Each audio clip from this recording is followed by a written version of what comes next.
স্বাভাবিকভাবে চলতে থাকা পৃথিবী যখন হঠাৎ অদ্ভুত আচরণ শুরু করে দেয়, তখন শুরু হয় মানবজাতির অস্তিত্ব রক্ষার এক চরম পরীক্ষা। প্রকৃতি যখন তার ভারসাম্য হারায়, তখন মানুষের তৈরি বিজ্ঞান আর প্রযুক্তি কতটা অসহায় হয়ে পড়ে, তার এক বাস্তব প্রমাণ 2004 সালের blockbuster movie the day after tomorrow, যেখানে একজন বিজ্ঞানীর সতর্কবার্তা অবহেলা করায় পুরো উত্তর গোলার্ধ বরফে পরিণত হয়। Hello friend, welcome back to another video. আজকের ভিডিওতে এক্সপ্লেন করতে যাচ্ছি 2004 সালে blockbuster movie the day after tomorrow, যে মুভিটার ডিরেক্টর ছিলেন রোল্যান্ড এমব্রিজ। মুভিটি তৈরি করতে মোট বাজেট ছিল প্রায় $125 মিলিয়ন, এবং মুভিটি বক্স অফিস থেকে আয় করেছে প্রায় $552.6 মিলিয়ন, যা বাংলাদেশি টাকায় প্রায় 67,568 কোটি টাকা। তো চলুন আর বেশি কথা না বলে মুভিটির মেইন এক্সপ্লেনেশন শুরু করা যাক। মুভিটি শুরু হয় সাদা বরফের চাদরে ঢাকা জনমানবহীন অ্যান্টার্কটিকা মহাদেশে। লার্সেন আইস সেলফি ডিলিং করছেন প্যালিওক্লাইমেটোলজিস্ট জ্যাক হল এবং তার দুই বিশ্বস্ত সহযোগী ফ্লাঙ্ক এবং জ্যাসন। তারা বরফের কয়েক হাজার ফিট থেকে নিচে প্রাচীন বরফের স্যাম্পল বের করছিলেন, যা দিয়ে পৃথিবীর জলবায়ুর ইতিহাস বোঝা যায়। ডিলিং চলাকালীন হঠাৎ বরফের মধ্যে তীব্র কম্পন শুরু হয়। জেসন যখন ড্রিল মেশিনের উপর দাঁড়িয়েছিল, তখন হঠাৎ করে সে ড্রিলিং মেশিন সহ নিচে দাবতে থাকে। মুহূর্তের মধ্যে বিশাল এক ফাটল দেখা দেয়। ফাটলটি এতটাই দ্রুত বড় হচ্ছিল, জেসন ওপাশে আটকা পড়ে। জ্যাক কোনো চিন্তা না করেই এক বিশাল লাফ দিয়ে ওপাশে চলে যায়, কারণ তাদের বরফের স্যাম্পলগুলো ফাটলের ওপাশে রয়েছে। সে তাদের সংগৃহীত বরফের স্যাম্পলগুলো বাঁচাতে গিয়ে নিজেই প্রায় মৃত্যুর মুখে পড়ে যায়। বিশাল এক বরফের চাই ভেঙে নিচে পড়ে যায়। কোনো মতে জ্যাক বরফ ধরে ঝুলে নিজেকে রক্ষা করে এবং তার সহযোগীরা তাকে টেনে তোলে। এরপর আমাদের নিয়ে যাওয়া হয় ভারতের দিল্লি শহরে। সেখানে জাতিসংঘের এক জলবায়ুর সম্মেলনে জ্যাক তার গবেষণার ফলাফল পেশ করেন। তিনি বলেন, গ্লোবাল ওয়ার্মিং এর কারণে উত্তর আটলান্টিক মহাসাগরের স্রোত বন্ধ হয়ে যাচ্ছে, যা পৃথিবীকে 10,000 বছর আগের মতো বরফ যুগে ফিরিয়ে নিবে। কিন্তু আমেরিকার ভাইস প্রেসিডেন্ট রেমন্ড ব্লাঙ্কার জ্যাকের কথাকে হাস্যকর বলে উড়িয়ে দেন। তিনি যুক্তি দেখান যে জলবায়ু পরিবর্তনের চেয়ে বর্তমানে অর্থনীতির চাকা সচল রাখা বেশি জরুরি। জ্যাকের সতর্কবার্তা কেউই গুরুত্ব দেয় না, অথচ ঠিক তখনই দিল্লির রাজপথে বড় বড় শিলাবৃষ্টি হয়। এরপর হঠাৎ অবিশ্বাস্য তুষারপাত শুরু হয়। সেখানে এই তুষারপাতের মধ্যে জ্যাক ট্যাক্সি খুঁজতে থাকেন। তখন সেখানে দেখা হয় এক স্কটল্যান্ডের সমুদ্র বিজ্ঞানীর সাথে। তিনি বলেন, তুমি কনফারেন্সে জলবায়ুর পরিবর্তনে যে কথাগুলো বলছিলে, আমি তখন সেই কনফারেন্সেই ছিলাম। আমি তোমার কথা শুনেছি। আমি সেখানেই কিছু বলিনি, কারণ আমি জানতাম আমাদের কথা কেউই গুরুত্ব দিবে না। এরপর তারা ল্যাবে চলে যান। সেখানে ট্যারি র্যাপসন লক্ষ্য করেন সমুদ্রের মাঝখানে বসানো সেন্সরগুলো পানির তাপমাত্রা অস্বাভাবিক দেখাচ্ছে। বুয় 104 নামক একটি সেন্সর দেখায় যে তাপমাত্রা 1 মিনিটের মধ্যে 13 ডিগ্রি সেলসিয়াস নেমে গেছে। র্যাপসন জ্যাককে কল করেন এবং তার থিওরির সাথে এই পরিবর্তনের মিল খুঁজে পান। অন্যদিকে জাপানের টোকিওতে শুরু হয় দানবীয় শিলাবৃষ্টি। এক একটি শিলা ছিল বেশ বড়। মানুষ আতঙ্কে ছোটাছুটি শুরু করে। গাড়ির কাজ ভেঙে চুরমার হয়ে যায় এবং বহু মানুষ সেখানেই মারা যায়। কিন্তু এটা ছিল গ্লোবাল ডিজাস্টারের মাত্র শুরু। অন্যদিকে দেখানো হয় জ্যাকের ছেলে জেম, যে অত্যন্ত মেধাবী ছাত্র, কিন্তু সে এক সাবজেক্টে ফেল করেছে। এই সম্পর্কে সে তার বউয়ের সাথে কথা বলে এবং তার রেজাল্ট সম্পর্কে জানতে চায়। কিন্তু তার বউ বলে, এই সম্পর্কে তুমি নিজেই তার সাথে কথা বলো। কিছুদিন পর তাদের স্কুল থেকে কুইজ প্রতিযোগিতায় নিউ ইয়র্কে নিয়ে যেতে চায়, কিন্তু স্যামের সাথে তার বাবার সম্পর্ক ছিল খুবই মলিন। আসলে সে তার কাজ নিয়ে সবসময় অত্যন্ত ব্যস্ত থাকে, তাই সে তার পরিবারকে ঠিকমতো সময় দিতে পারে না। তাই তাদের মধ্যে এতটাই দূরত্ব তৈরি হয়ে গিয়েছে। বিমানে স্যাম তার বন্ধুদের সাথে বসেছিল। হঠাৎ বিমানটি তীব্র ঝড়ের মুখে পড়ে। স্যামের হাইফোবিয়া আছে, মানে সে উচ্চতায় ভয় পায়। তাই সে তার ক্রাশ, যারা একই স্কুলে পড়তো, যে তার পাশের সিটেই বসেছিল, সে তার হাত শক্ত করে ধরে। কিছুক্ষণ পর ঝড় থেমে যায়। এরপর তারা নিউ ইয়র্কে ল্যান্ড করে। সেখানে স্যাম যখন এয়ারপোর্টে ট্যাক্সি খুঁজতে থাকে, তখন সেখানে স্যামের বাবা জ্যাক তাকে রিসিভ করার জন্য আসে। এরপর তারা সেখান থেকে বেরিয়ে পড়ে। তার বাবা তাকে বলে, তুমি অঙ্কে ফেল করেছ, কিন্তু তার ছেলে বলে, আমি অঙ্কে ফেল করিনি, আমাকে ফেল করানো হয়েছে। প্রশ্নের যে অঙ্কগুলো ছিল, আমি সেগুলো মৌখিকভাবে করে শুধু আনসার লিখেছি, যার জন্য টিচার আমাকে ফেল করিয়ে দিয়েছে। এখানে আমরা বুঝতে পারছি জ্যাকের ছেলে অত্যন্ত মেধাবী। এরপর কাহিনীর মোড় অন্যদিকে ঘোরে, যখন ক্যালিফোর্নিয়ার লস অ্যাঞ্জেলেসে শুরু হয় ইতিহাসের ভয়াবহতম টর্নেডো। একের পর এক বিশাল ঘূর্ণিঝড় শহরকে ধ্বংসস্তূপে পরিণত করে। হলিউড সাইনটি খড়কুটোর মতো উড়ে যায়।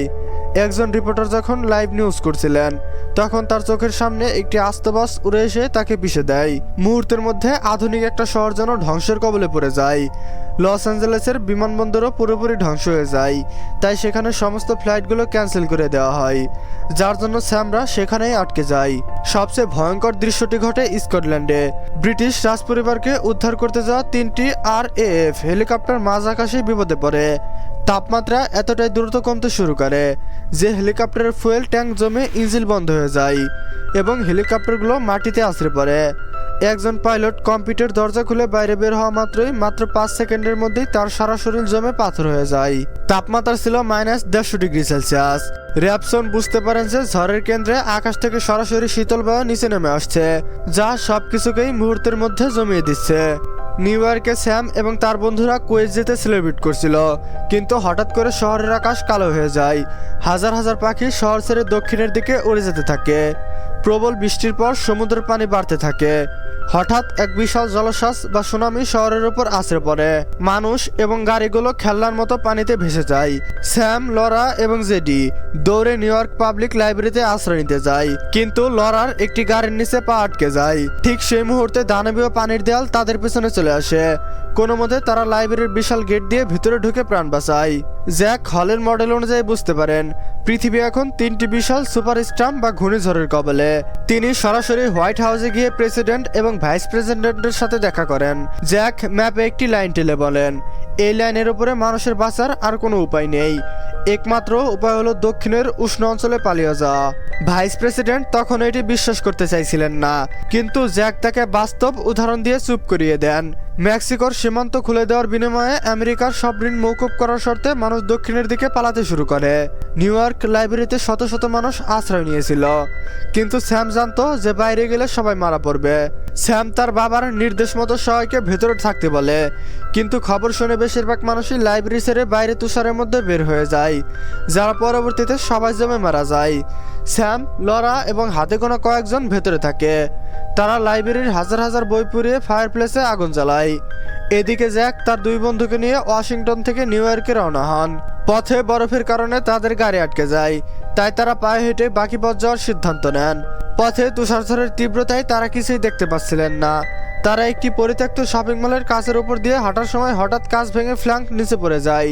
জ্যাক ও জ্যাসন দড়ি দিয়ে তাকে ধরে রাখেন, কিন্তু ছাদের বাকি কাঁচ ভাঙতে শুরু করলে ফ্ল্যাঙ্ক বুঝতে পারেন যে দড়ি না কাটলে জ্যাকও মারা যাবেন, তাই ফ্ল্যাঙ্ক হাসি মুখে নিজের দড়ি কেটে নিচে পড়ে মারা যান। এদিকে লরার পায়ে লোহার আঘাতে ইনফেকশন হয়ে বিষক্রিয়া শুরু হয়। তাকে বাঁচাতে পেনিসিয়াস দরকার ছিল।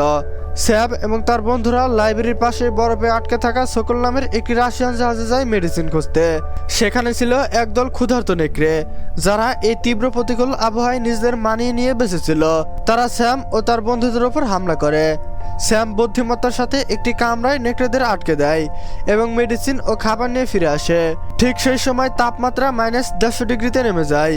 স্যামরা লাইব্রেরিতে ঢুকে পড়ায় কয়েক সেকেন্ডের মধ্যেই বাইরের সব বাতাসে জমে বরফ হয়ে যায়, যার জন্য জ্যাকের সহযোগী ঠান্ডায় জ্ঞান হারিয়ে ফেলে। জ্যাক তাকে টেনে একটি বারের ভেতরে নিয়ে যায় এবং সেখানে আগুন জ্বালায়, যার জন্য আগুনের তাপে কিছুক্ষণ পর জ্যাকের ওই সহযোগীর জ্ঞান ফিরে আসে। তারপর তারা আবারও স্যামের উদ্দেশ্যে বেরিয়ে পড়ে। এদিকে ঝড় শেষে আকাশে মেঘ সরে যায় এবং দীর্ঘ সময় পর সূর্যের দেখা মেলে। জ্যাক অবশেষে বরফে ঢাকা নিউ ইয়র্ক লাইব্রেরি খুঁজে পান। তিনি ভিতরে ঢুকে দেখেন স্যাম এবং তার বন্ধুরা আগুনের পাশে জড়ো হয়ে বেঁচে আছে। তারা একে অপরকে জড়িয়ে ধরে। এদিকে মেক্সিকো সীমান্তে আশ্রয় নেওয়া নতুন প্রেসিডেন্ট ব্লাঙ্কার টিভিতে ভাষণ দিয়ে নিজের ভুলের জন্য বিশ্ববাসীর কাছে ক্ষমা চান। এরপর হেলিকপ্টার এসে তাদেরকে সেখান থেকে উদ্ধার করে এবং তারা দেখতে পায় তাদের আশেপাশের বিল্ডিংয়ে আরও অনেক হেলিকপ্টার ল্যান্ড করেছে। আসলে তাদের সাথে সাথেই এই শহরে আরও অনেক মানুষই সার্ভাইভ করতে পেরেছিল। আর এইখানেই মুভিটির শেষ হয়। মুভির শেষের দৃশ্যে ইন্টারন্যাশনাল স্পেস স্টেশন থেকে নভোচারীরা যখন পৃথিবীর দিকে তাকান, তারা বলেন পৃথিবীর বাতাস আগে কখনোই এত পরিষ্কার দেখেননি। পুরো উত্তর আমেরিকা এখন নতুন বরফ যুগে প্রবেশ করেছে। তবে আপনাদের মনে প্রশ্ন জাগতে পারে, মুভির শেষে পৃথিবী আবার আগের মতো কিভাবে হলো? মুভিতে দেখানো হয়েছে যে 3টি বিশাল সুপার স্টার্ম, যেগুলো বায়ুমণ্ডলের উপরে প্রচন্ড ঠান্ডা বাতাসকে টেনে নিচে আনছিল। বৈজ্ঞানিকভাবে মুভিটিতে বোঝানো হয়েছে পৃথিবী তার তাপমাত্রা সামঞ্জস্য করার জন্য এই ঝড়গুলো তৈরি করছিল। যখন উত্তর গোলার্ধ পুরোপুরি বরফে জমে গেল, তখন বাতাসের তাপমাত্রা এই বিশাল পার্থক্য কমে আসে। ফলে ঝড়ের শক্তি ফুরিয়ে যায় এবং আকাশ পরিষ্কার হয়ে যায়। দ্য ডে আফটার টমোরো মুভিটি আমাদের চোখে আঙুল দিয়ে দেখিয়ে দেয় আমরা যতই উন্নত হইনি কেন, প্রকৃতির রুদ্ররূপের কাছে আমরা অনেকটাই ছোট। মুভির শেষে সেই বরফ মরুভূমির ওপর সূর্যের আলো হয়তো একটি নতুন ভোরের কথা বলে, কিন্তু সেই ভোর ছিল এক নতুন বরফ যুগের সূচনা। পরিচালক রোল্যান্ড এমেরিক এই মুভির মাধ্যমে কেবল একটি ধ্বংসলীলা দেখাননি, বরং দেখিয়েছেন বিপদের মুখে মানুষের সবচেয়ে বড় শক্তি হলো তার ভালোবাসা এবং টিকে থাকার অদম্য ইচ্ছা। বাস্তব জীবনে হয়তো রাতারাতি পৃথিবী এমন বরফে ঢেকে যাবে না, কিন্তু জলবায়ু পরিবর্তনের যে সংকেত আজ আমরা চারপাশে দেখছি তা কিন্তু আমাদের এরকম একটা ভবিষ্যতের দিকেই ঠেলে দিচ্ছে।